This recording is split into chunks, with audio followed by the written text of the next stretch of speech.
funny how many people think that presentation confidence is actually just an innate talent. We might see others standing up on a stage or being at the beginning of a meeting and able to present with an authenticity or natural ease that we can sometimes feel just that little bit jealous about. The problem is that presentation confidence is required increasingly more and more as your career progresses. The more senior we are, the more we need to be on the front line, explaining to teams how things are working, representing the business at networking events or customer events, exhibitions, or even going on to podcasts and journalist interviews, doing videos that are shared on the intranet or on the organization YouTube channel, for example.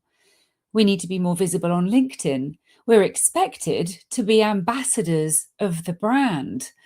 So, therefore, all of that expectation as we step up, it's not about how much knowledge we have, how good we are at our job, but as our career progresses, that responsibility changes.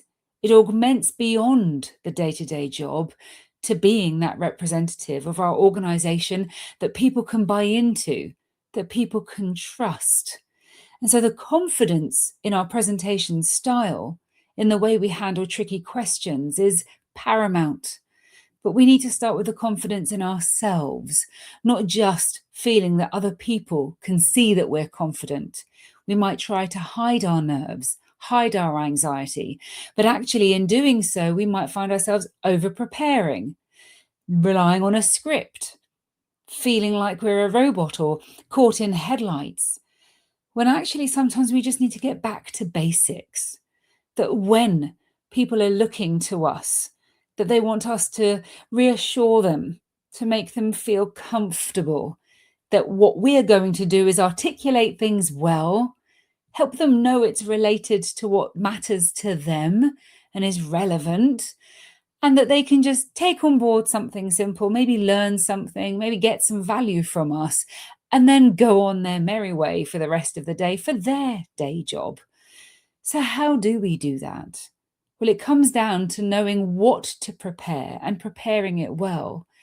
And that can be as simple as, what's the one thing we want them to know? How can we help them not only hear it, but also understand it and then remember it?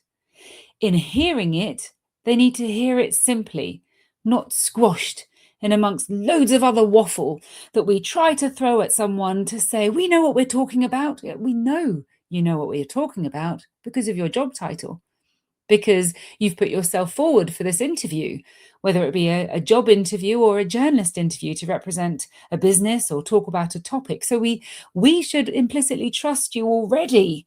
So don't just throw loads of information at us to prove that you know what you're talking about. That we don't need that. What we need to know is why you are here and why we should care. So that one thing needs to be very clearly and easily articulated. Keep it simple, stupid, that KISS mechanism. Then, to help us understand it, give us an example about something you've experienced or something you've helped a customer or other like-minded stakeholders. So it could be someone else internally, kind of go through this process with you. You know, what benefit did they get? Or in your personal experience, why did something matter to you? Why did you care? What made you proud? What made you excited?